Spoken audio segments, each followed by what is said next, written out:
le niveau des commentateurs, je pense notamment dans le domaine des associations juives et des synagogues juives, est très bas. On voit bien qu'ils n'ont aucune formation à la recherche des textes. Je vais prendre le cas des 10 commandements. Si vous demandez à un rabbin, par exemple, qu'est-ce que ça veut dire ne commets point d'homicide? Tu ne tueras point. Qu'est-ce que ça veut dire tu ne voleras point?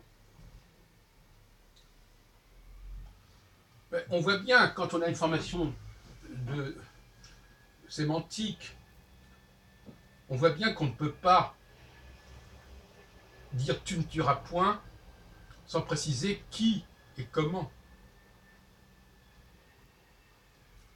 Il y a des, si on prend la liste des commandements, il y a des commandements qui sont longs, des commandements qui sont très courts. Alors, c'est intéressant. Par exemple, pense au jour du Shabbat. Ça fait au moins 7-8 lignes. Tu ne tueras point, ça fait 3 mots. Tu ne commettras point de. Tu ne voleras point, ça fait 3 mots. Alors, c'est tout à fait suspect. Il faut préciser. On voit bien que c'est une banalité effarante que de dire tu ne tueras point ou tu ne voleras point. En réalité, il faut comprendre que ces textes sont tronqués. Tu ne tueras point celui-ci, mais tu pourras tuer celui-là. Tu ne voleras point celui-ci, mais tu pourras voler celui-là. C'est évident. De même que on sait très bien que l'interdit sur la nourriture, par exemple, justement, il y a des viandes qu'on peut manger et des viandes qu'on ne peut pas manger. Le judaïsme est constamment, ce qu'on pourrait appeler aujourd'hui le judaïsme, l'esprit du judaïsme, l'esprit de la Bible juive, hébraïque, c'est constamment le discernement. Il faut distinguer entre ce qu'on peut faire et ce qu'on ne peut pas faire. Alors certains diront, c'est très simple, tu ne tueras point, donc ça tu n'as pas le droit de tuer, mais tu as le droit de ne pas, tu dois pas tuer. C'est complètement ridicule. Alors, soit tu peux tuer, soit tu peux pas tuer. Ça veut dire quoi? Ça veut rien dire. Par contre, si on précise, tu pourras tuer ceci ou cela, ou celui-ci ou celui-là, mais tu ne pourras pas tuer celui-ci ou cela, là, on comprend. Il faut qu'il y ait un complément qui donne sens au verbe. L'idée qu'un verbe puisse être utilisé sans aucun adjectif, sans aucun adverbe, sans aucun complément, est une aberration linguistique et sémantique totale. Totale. Alors, effectivement, ça peut être gênant de préciser qui on peut tuer, qui on ne peut pas tuer. Encore faudrait-il savoir si on parle des êtres humains ou des animaux. Hein? Parce que la cache-route, par exemple,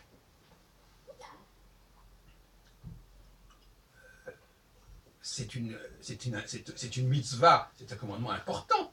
Il y a même des juifs qui ne respectent que ce commandement. Bon, il n'est pas dans les commandements, dans les 10 commandements, sauf si l'on précise, dans certains cas, de quoi on parle. C'est-à-dire si on précise qu'effectivement, on ne tuera point certains animaux. Par exemple. Mais c'est un exemple comme d'autres. Tu ne voleras point qui? Tu ne convoiteras pas la maison de ton prochain, peut-être de ton prochain, mais de celui qui n'est pas ton prochain, peut-être que si. Donc il y a un malaise quelque part. Mais même ce malaise a été refoulé. C'est-à-dire que, à la limite, même les juifs aujourd'hui qui lisent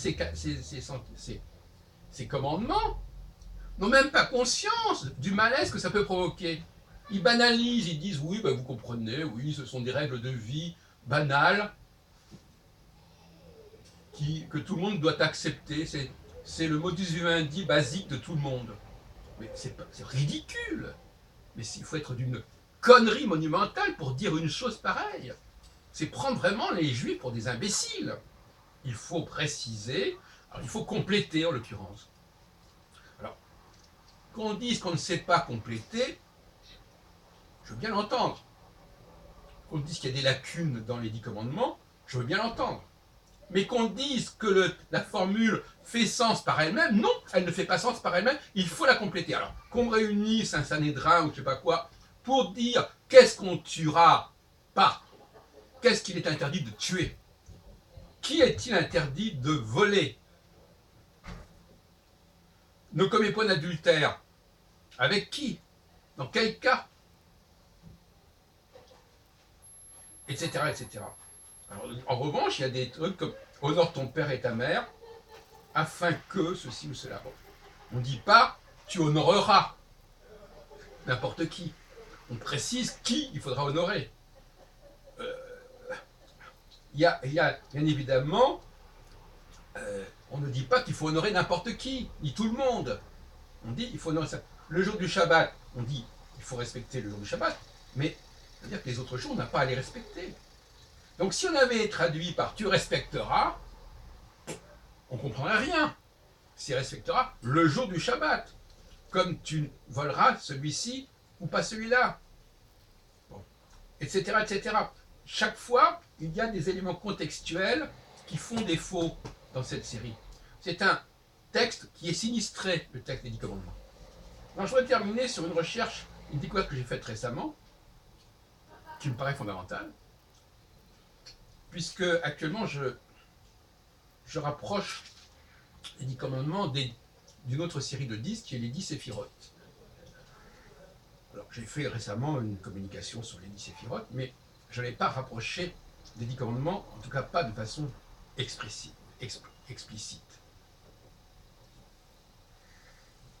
Expliquons-nous.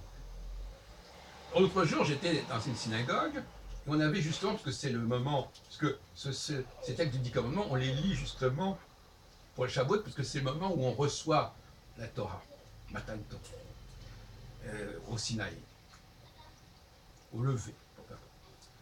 Et c'est pour ça qu'on doit rester on doit lire ce texte au moment où le jour se lève. Bon. Alors, le rabbin qui nous a fait ce commentaire, il s'extasie, il dit, mais comment ça se fait? Il est écrit, je suis un Dieu jaloux qui poursuit le crime des pères sur les enfants jusqu'à la 3e et la 4e génération, pour ceux qui m'offensent. Mais qui étend ma bienveillance à la 1000e pour ceux qui m'aiment et qui gardent mes commandements. Et effectivement, comment ça se fait? Qu'est-ce que c'est que ce Dieu qui tantôt est extrêmement rigoureux, terrible, et tantôt est très bienveillant et tolérant? Alors on lui dit, mais qu'est-ce que c'est que c'est incompatible? Eh bien, si on regarde les 10 séphirotes, on s'aperçoit qu'il y a deux côtés de l'arbre. Le côté de la Gévoura, qui est celui de la rigueur, et celui de la Gédoula, qui est aussi rendu par le mot Chesed, qui est celui de la bienveillance et de la piété et de la miséricorde. Eh bien, on voit bien que cette problématique-là, elle est au cœur du début des 10 commandements. Donc, si on compare, on ne peut pas comprendre les 10 commandements si on ne les relie pas aux séphirotes. Mais qui est-ce qui fait ça parmi les rabbins? Personne. Alors qu'il y a une série de 2 fois 2. Et en plus que ça, on a un rapport de 3-7. Parce que dans les séphirotes, il y a d'un côté les 3 premières séphiras, Keter, Chochma, Bina, et puis les 7 autres, qui sont Gedoula, Gevura, Netzach, O, Tiferet, Yesod et Malchut. Bon.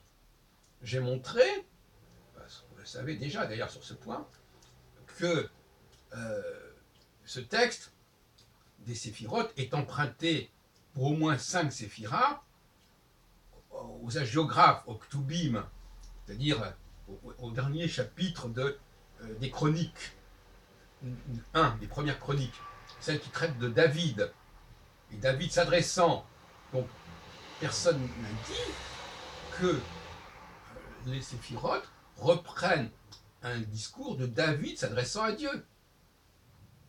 Et les 10 commandements nous parlent aussi de cette double dimension de Dieu, à la fois de l'ordre de la Gévoura et de l'ordre de la Gédoula.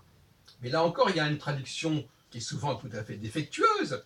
On voit encore dans les traductions de la Bible, mais aussi, puisque c'est un texte qu'on trouve également dans les rituels de prière juifs, où on traduit Gédoula par grandeur.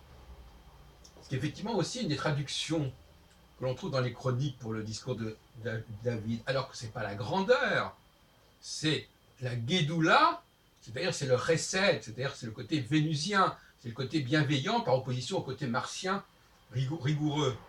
Là aussi, il y a un faux sens. On ne respecte pas cette dualité.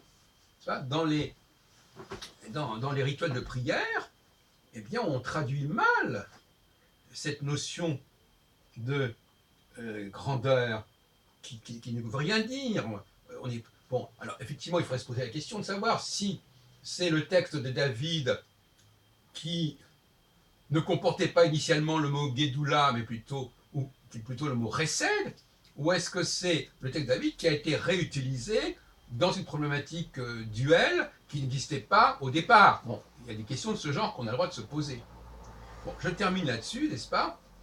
Donc, voilà un certain nombre de... Voilà une initiation à la critique, à l'étude critique des 10 commandements. D'une part, se rendre compte que ce sont des textes qui en sont souvent tronqués, et donc qui ne font aucun sens par eux-mêmes, certains. Et donc on ne va pas continuer à dire tu ne tueras point. Donc on ne peut plus dire que les 10 commandements disent tu ne tueras point, par exemple. Ça n'est pas possible. Il faut préciser qui on ne tuera pas, qui on peut tuer, qui on ne peut pas tuer. En tout cas, qui on ne peut pas tuer, qui on ne peut pas voler, etc. etc. Alors c'est évidemment beaucoup plus limitatif, mais justement, c'est beaucoup plus révélateur. Et deuxièmement, il faut relier impérativement, il faut bien comprendre que dans les 10 commandements, il y a les 3 premiers commandements qui s'adressent à Dieu et les 7 commandements qui s'adressent aux hommes, et que dans les séphirotes, c'est l'inverse. Les 3 premiers commandements s'adressent aux hommes, Chorma, Bina, bon, etc. Et les 7 autres commandements s'adressent à Dieu, puisque c'est pris dans une injonction de David à son Dieu.